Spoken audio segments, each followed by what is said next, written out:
Hello again. I'm here with my December wrap up. This month I read a lot of books, so I decided to split my wrap up into two parts. So, part one will be my YA and sci fi fantasy books, and part two will be my horror books. So, for the month of December, I've read 10 YA fantasy books. So, let me just get into it. First book is Time Salvager by Wesley Chu. Let me read the synopsis. Convicted criminal James Griffith Mars is no one's hero. In this century, Earth is a toxic, abandoned world, and humans have fled into the outer solar system to survive, eking out a fragile, doomed existence among the other planets and their moons. Those responsible for delaying humanity's demise believe time travel holds the key, and they have identified James, troubled though he is, as one of a select and expendable few ideally suited for the most dangerous job in history. James is a chrono man, undertaking missions into Earth's past to recover resources and treasures without altering the timeline. The laws governing the use of time travel are absolute. Break any one of them, and one way or another, your life is over. Most chrono men never reach old age. The stress of each jump through time, compounded by the risk to themselves and the future, means that many chrono men rapidly reach their breaking point, and James Griffith Mars is nearing his. On a final mission that is to secure his retirement, James meets Elsie Kim, an intriguing scientist from a previous century who is fated to die during the destruction of an oceanic rig. Against his training and common sense, and in violation of the Chrono Man's highest law, James brings Elsie back to the future with him, saving her life or turning them both into fugitives. Remaining free means losing themselves in the wild and poisonous waters waste of Earth, somehow finding allies and perhaps discovering what hope may yet remain for humanity's homeworld. I really enjoyed this book. I was actually surprised. Um, Basically, the story is the future is kind of this, yeah, like I said, this wasteland. They go back to the past to get basically energy sources and as artifacts to keep the planet running. But it's a finite amount. They really don't have that much. There's a lot of corporate malfeasance and intrigue in this story, and it flows pretty well. It's actually book one of a series, so I probably will pick up the rest of the series at some time. But like I said, Time Salvage of 4 stars. I really liked it. I was surprised. Good book, and that's my first book. Second book, Red Queen by Victoria Aveyard. I guess that's how you say her name, Aveyard. Um, I wasn't too crazy about this one. I know this is really popular on BookTube. Uh, I didn't hate it. You know, I would probably give it a three, maybe. You'd probably give it a 3 stars. To me, it just was kind of an okay story, but not crazy about it. I'm not even sure if I will continue the series. I might. If you're not aware, okay, if you're not aware of what the story is about, let's see. Mayor Barrow's world is divided by blood. Those with red and those with silver. Mayor and her family are lowly Reds destined to serve the Silver Elite, whose supernatural abilities make them nearly gods. Maya steals what she can to help her family survive, but a twist of fate leads her to the royal palace itself, where in front of the king and his nobles, she discovers an ability she didn't know she had, except her blood is red.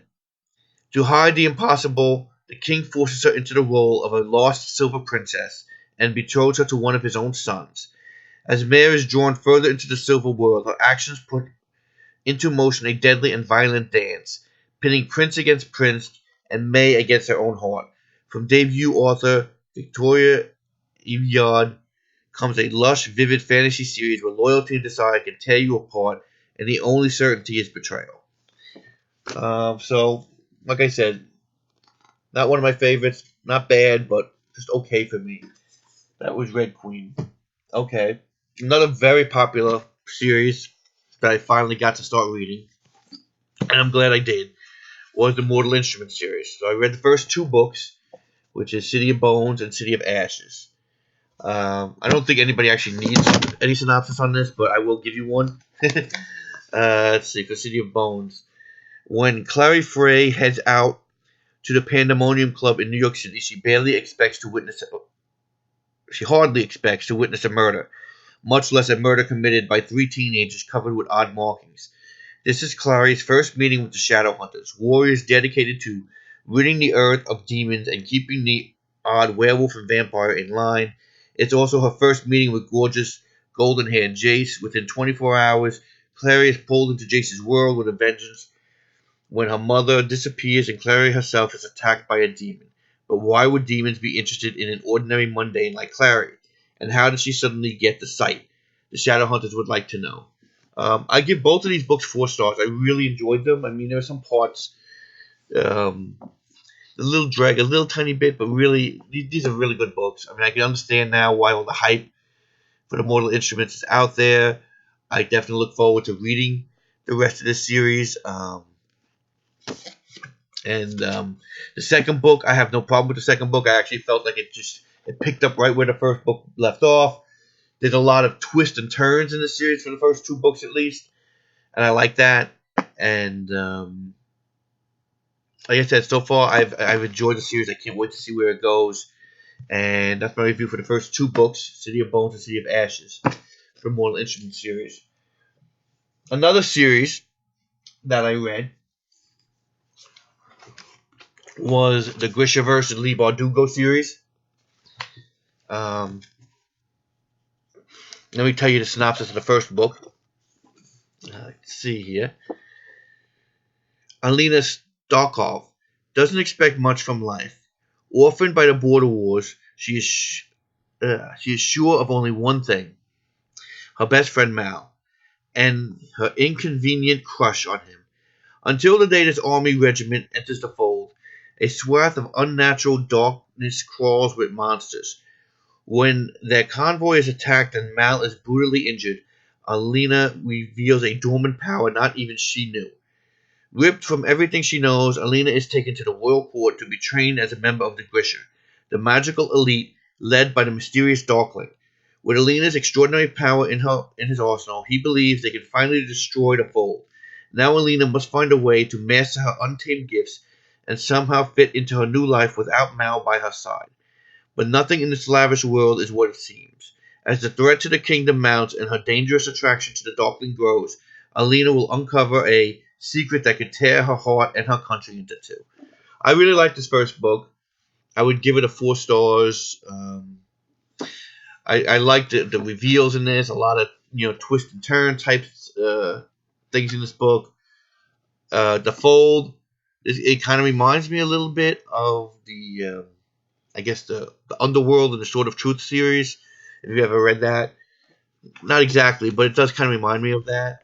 And I really liked it. I like the whole setup. I like the way like I said, I like the reveals. I like the betrayals and the twists and turns in this book. It was a really good book. This is a 4 star. But when I got to the second and third book, not as much. I felt like the second and third book are kind of repetitive. As far as like what happens, it's pretty much I attack you, I run away. I attack you, I run away. I wasn't really crazy. I mean, there were still okay books. I'll give them both 3.5 stars, but nowhere near as good as the first one. I really liked the first one, and then the second and third one did feel like it was a little lower in quality for me. So that's my review of the Grishaverse books. And now, the next books that I have, pretty much I've given reviews on for all 3 of these books, so I could pretty much zoom past these books. Shadow Girl, which I gave 3.5 stars only because I didn't like the ending. The beginning of the book and pretty much right to the end, I really enjoyed it. Was giving it a 4 stars, and then near the end, I just didn't kind of like how it resolved. So that's Shadow Girl, Liu. I still like this book. I might pick up another one of her books. I think she's got one other book, this author, because I really did like the way she set the world up. The other one, probably my worst book I've read so far since I've been on book 2. The Truth Beneath the Lies. I think I gave this 1 star. I don't like the portrayal. I don't like the characters. I don't like the hook. that's in there. I think it takes away from the book, and that's enough about that. And the last book here I got here, The Afterlife of Holly Chase. I really like this book. This is a 5-star read for me.